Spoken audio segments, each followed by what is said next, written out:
in the Busch 200. 10 laps to go. And Buckshot got a terrific start.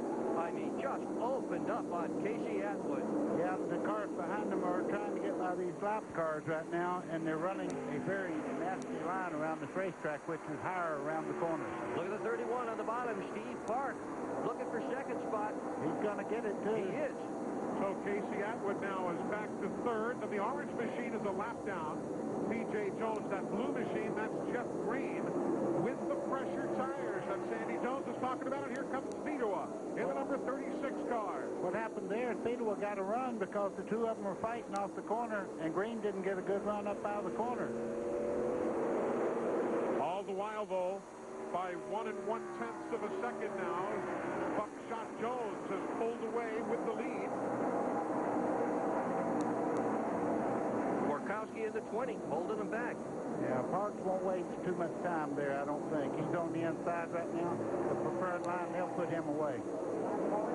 Gorkowski is in 20th spot there, and he now lets the leaders go by. Second through fourth. Buckshot is out of gas. Fuel. Out of gas. Buckshot Jones is out of fuel with 9 laps to go. Did not make it. Steve Park now, who takes over the top spot.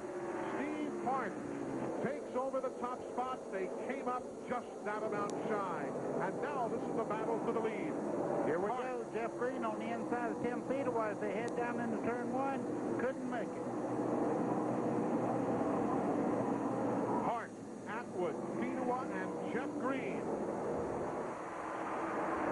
Yeah, you could tell old Sandy Jones was double clutching. Trouble. Big trouble. Teddy Christopher in the hard hit for Ted Christopher. Now the question is, as they come back to the stripe, will they be able to get the track cleaned off in time to resume the race? Here comes Steve Park. He'll take the caution.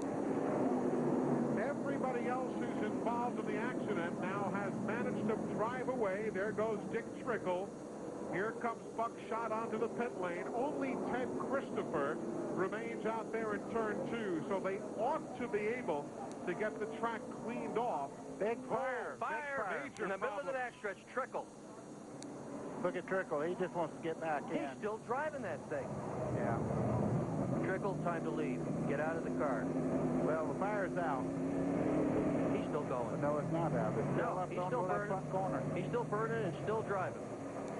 This onboard shot is just remarkable. Can you try any harder than that?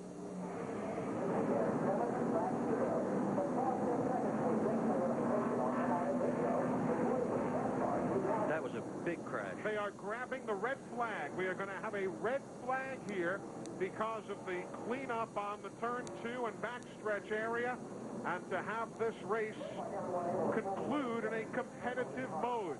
Boy, do I applaud them for that action there. You don't want to go around there. Maybe cut a tire down and take yourself out. That's very, very smart on NASCAR's part. There is a lot of debris off turn 2, not only from Dick Trickle, but 2 or 3 other cars spun. Plus, you saw Ted Christopher go hard into the wall in the number 7, the car owned by Michael Waltrip. And there is debris strewn across the racetrack.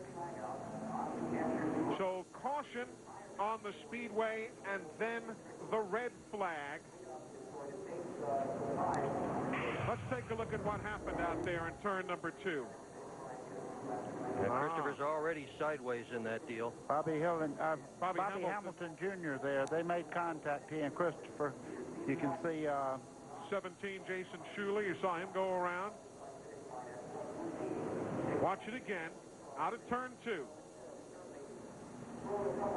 there's Trickle coming straight out the wall there. There was Raines got involved. Tony Raines did in the 33. And there's debris all over the place out there. Look at Trickle driving this car on fire.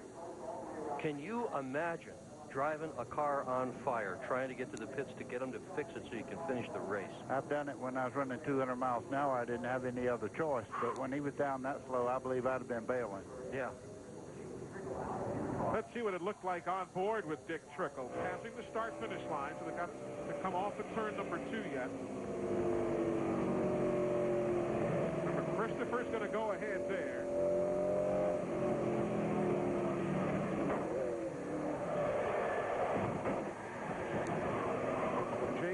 was involved in the middle of all that, too. You might have seen the 43 number go flashing across in front of Trickle. Watch it again.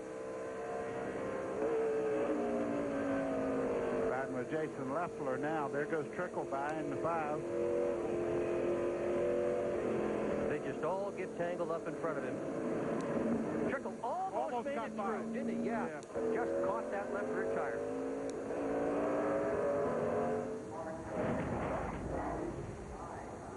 So NASCAR has stopped the Busch 200. Lap 193 on the scoreboard. We are going to have a dandy of a finish. Glad you're with us here on TNN Sports. Welcome back, everybody. Inside the final 10 laps here at the New Hampshire International Speedway, the NASCAR Busch Series race under a red flag. You can see all of that debris from the multi-car incidents out there in Turn 2. There goes Dick Trickle's car to the garage area.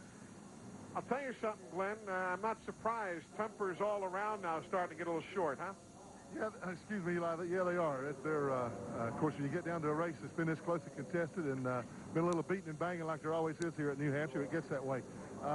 Little interesting comment from Jeff Green. He actually had one of his guys to come down here to Tim Fedewood's pitch. You know, they were racing each other pretty hard. Fedewood got by him, but he had one of his guys come down and say something to Billy Naslett. Said, tell Tim if he pins me down on the apron one more time that he might get turned around. So there not only are tempers flaring, there's some threats going on too. Buckshot Jones did make it around to the pits, got some fuel, got refired, went back out, but he's a lap down. Here's Larry McReynolds.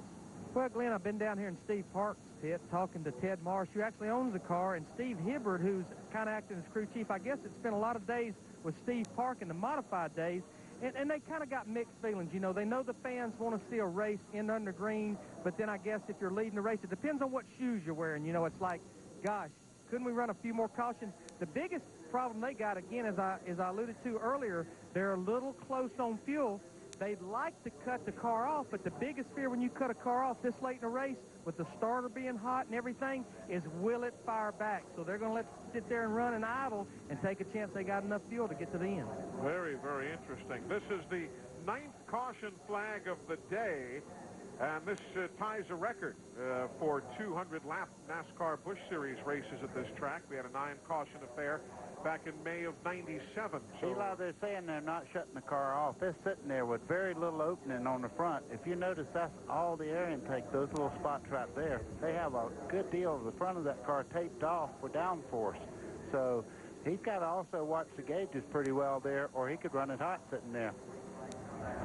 just something else to have to think about. This shouldn't be an extensive red flag. There you see the that's where Schuler and Trickle just did touch when Dick almost got around in front of him. There you see the cleanup, and it shouldn't be too much longer, though they'll have to go through that speedy dry a time or two to spread it around.